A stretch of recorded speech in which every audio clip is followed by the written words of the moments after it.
एक बार पंडित जी अपनी बेटी के साथ मंदिर के उत्सव में जा रहे थे। तब उनकी बेटी ने उस उत्सव के बारे में पूछा। तब उन्होंने बताया कि पहले यहाँ पर वॉक नाम की एक दुष्ट शक्ति रहती थी, जिसको देवी माँ ने कैद कर रखा है। वह दुष्ट शक्ति इतनी शक्तिशाली थी कि वह यहाँ से गुजरने वाले किसी को भी मारकर उसका रूप ले लेती थी और उनके पूरे परिवार को मार डालती थी। जिसकी शांति के लिए हम लोग यह उत्सव मनाते हैं कि तभी उनका चब्बू पानी के किसी एक चीज में फंस जाता है जहाँ वही दुष्ट शक्ति कैद थी। चब्बू लगने से वह आजाद हो गई और वहीं बगल में बैठी उसकी बेटी पानी में अपने हाथों को डालकर खेल रही थी कि तभी उसका हाथ किसी चीज से लगकर कट जाता है और उसके खून में मिलकर वह दुष्ट शक्ति उसका रूप ले लेती है। जब उसके बाबा उसकी तरफ देखते हैं तो वह एक जिंदा मछली खा रही थी। तभी उसके बाबा की नजर पीछे पड़ती है जहां वह देखते हैं कि उसकी बेटी तो मर चुकी है और उस दुष्ट शक्ति ने उसकी बेटी का रूप लिया है। जब वह दुष्ट शक्ति उनको मारने के लिए आगे बढ़ती है तो उसके बाबा अपने लोटे में रखे गंगा जल को उसके ऊपर फेंक देते हैं और मंत्रों का उच्चारण करके उसे अपने लोटे में कैद कर देते हैं और उससे कहते हैं कि तुमने मेरी बेटी को मार दिया, अब मैं घर जाकर अपनी पत्नी को क्या बताऊंगा, इसलिए अब से तुम मेरी बेटी की जगह मेरे घर में मेरी बेटी बनकर रहोगी। जब वह वापस घर आते हैं तो उनकी पत्नी कहती है, बड़े जल्दी घर आ गए, बेटी कहाँ है? तो उसके बाबा पीछे मुड़कर बेटी को दिखाते हैं।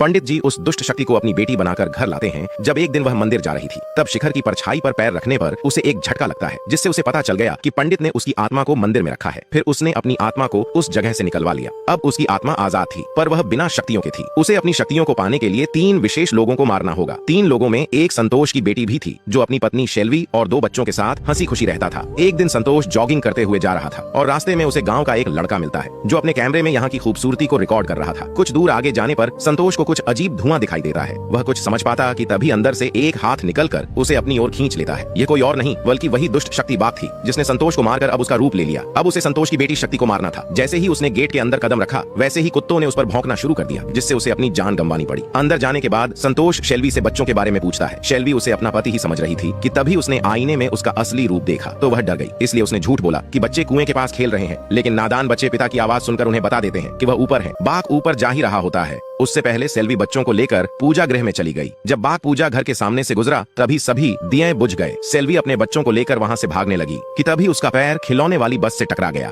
जो बजने लगा और उसकी आवाज बाघ ने सुन ली। सेल्वी ने उसे सामने धक्का देकर छोड़ दिया और दूसरे कमरे में जाकर छुप गई। उसने बच्चों को बताया कि हम पापा के साथ लुक्का छुपी खेल रहे हैं। इतने में बाघ वहां आ गया। उसने खिलौने को देखा और खिलौना उसके इशारे पे उसी ओर चल पड़ा। जब सेल्वी ने उसे अपनी तरफ आते देखा तो उसने बेटी के पैर से पायल निकाली, फिर उसे खिड़की से नीचे फेंक दिया। बाघ उसकी आवाज सुनकर मुड़ गया। तभी दूसरे कमरे में सेल्वी का फोन बजने लगा। वो उसे बंद करती उससे पहले ही बाघ ने उसे तोड़ दिया। फिर उसने एक डंडा खींचकर मारा जिससे सेल्वी का सर फट गया, मगर उसने जल्दी से दरवाजा बंद कर लिया। उसने फिर से बच्चों को झूठ बोला कि मैंने पापा से प्रैंक करने के लिए नकली खून लगाया है। इधर बाघ ने घर के दरवाजे को लॉक कर दिया। सेल्वी ने घर से बाहर भागने में ही भलाई समझी, लेकिन वे लोग दूसरी मंजिल पर थे। उतरने का सिर्फ एक ही तरीका था, वो भी गैलरी से कूदकर। बच्चों को उस बाघ से बचाने के लिए सेल्वी पहले बालकनी से लटक गई और एक एक करके बच्चों को नीचे उतार दिया। बालकनी से लटकी सेल्वी जैसे ही नीचे कूदने वाली थी कि तभी बाघ ने उसका हाथ पकड़ लिया। वो कहने लगा, बहुत ताकत है ना तुम्हारे इन हाथों में, अब ये हाथ मुझे दे दो। सेल्वी ना करती रही और बाघ ने सेल्वी की एक एक उंगलियां तोड़नी शुरू कर दी। दर्द से तड़प रही सेल्वी ने अपनी सूझबूझ से बगल में लटके गमले को उसके सर पे दे मारा और नीचे गिर पड़ी। वो सीधे बच्चों के पास गई और उन्हें गाड़ी में बैठने को कहा, मगर गाड़ी चलती कैसे, चाबी तो थी ही नहीं। सेल्वी ने बच्चों से वहीं पर रुकने को कहा और वो फिर से घर की ओर चल पड़ी, लेकिन सामने बाघ उसे खड़ा मिला। सेल्वी ने सरिया उठा लिया, मगर उसे मारती कैसे? वो जो एक पति के रूप में था, प्रणाम है ऐसी महान पतिव्रता स्त्री को। बाघ उसे लात गुस्से मार रहा था। इधर नादान बच्चे अचरज भरी नजरों से अपनी माँ को देख रहे थे। कपड़ों के पीछे से सेल्वी बच्चों को हंसा रही थी कि तभी बाघ ने उसे लात मार के नीचे फेंक दिया और पैर पकड़कर घसीटने लगा। बच्चों को पता न चले इसलिए उसने पानी का पाइप उठाकर बच्चों के सामने खेलने का नाटक किया। सच्चाई से अनजान बच्चे यह सब देखकर खुश हो रहे थे कि तभी बाघ ने कुएं की रस्सी सेल्वी के गले में फंसा दी और उसे धक्का दे दिया, जिससे सेल्वी को अत्यंत कष्टदायक मौत मिली और अंत में उसे मारने के बाद दुष्ट शक्ति ने सेल्वी का रूप ले लिया।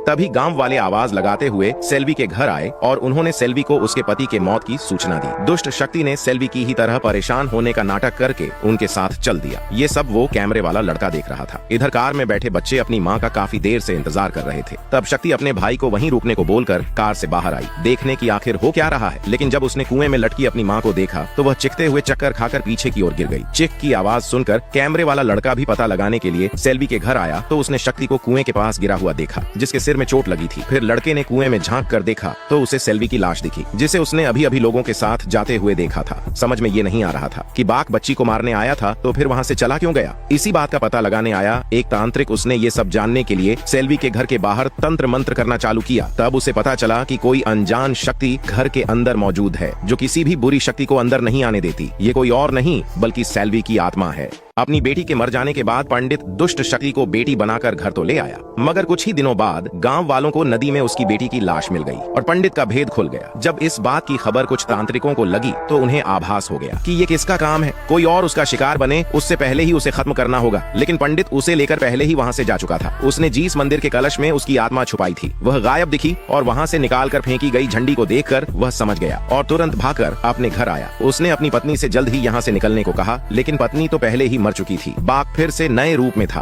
अब पंडित जी की बारी थी। दूसरी तरफ सेल्वी की मृत्यु की सूचना उसके भाई सर्वानंद को दी गई। उसे बताया गया कि संतोष की हार्ट अटैक से मौत के बाद सेल्वी ने आत्महत्या कर ली। सर्वानंद अपनी प्यारी बहन की मृत्यु से बहुत दुखी हुआ और अपनी बुआ के साथ वो उसके घर आ गया। संतोष पुराने घरों की मरम्मत करके ज्यादा दाम पर बेचता था। घर एक जमींदार का था जो फिलहाल कंगाली में चल रहा है। घर में सर्वानंद अपने भांजे से मिला। सेल्वी ने जिसे अपने भाई का ही नाम दिया था। छोटा सर्वानंद किसी चीज से डरा हुआ था। वह नहीं जानता था कि वो कौन है। इधर शक्ति के सर में चोट लगने के कारण तभी से वो कोमा में है। उसका इलाज जमींदार की पोती डॉक्टर माया घर में ही कर रही है। गांव में बेहतर उपचार की सुविधा नहीं है, इसीलिए माया का सपना उस घर को एक हॉस्पिटल में बदलने का है। सेल्वी की आत्मा छोटे सर्वानंद को बार बार अपनी मौजूदगी का एहसास करवा रही थी, मगर बच्चे के लिए यह सब भयानक था। सर्वानंद की बुआ को भी जल्द ही पता चल गया कि घर में कोई भूत है। दूसरे दिन माया ने बुआ को बताया कि पिछली रात लाइट बंद करते वक्त मैंने भी शक्ति के कमरे में किसी को बैठे देखा, मगर अंदर जाकर देखा तो वहाँ कोई नहीं था। फिर जब मैं बेड पर बैठी थी तो एक हाथ बार बार मेरे शरीर पर चलने लगा। फिर किसी चीज को मैंने बाहर खड़े देखा। बुआ ने उसे ये बात किसी को न बताने के लिए कहा, क्योंकि इससे घर बेचने में दिक्कत हो सकती है। दूसरी तरफ सर्वानंद ये बात मानने को तैयार नहीं था कि उसकी बहन ने आत्महत्या की है। वो सरपंच के बेटे के साथ पुलिस स्टेशन जाता है, इस आशा से कि पुलिस इस केस को हत्या मानकर फिर से जांच करेंगे, लेकिन पुलिस ने मना कर दिया। घर आते समय सरपंच के बेटे ने सर्वानंद को अपने कैमरे में 2 बार सेल्वी को देखने की बात बताकर उस दिन की रिकॉर्डिंग दिखाई।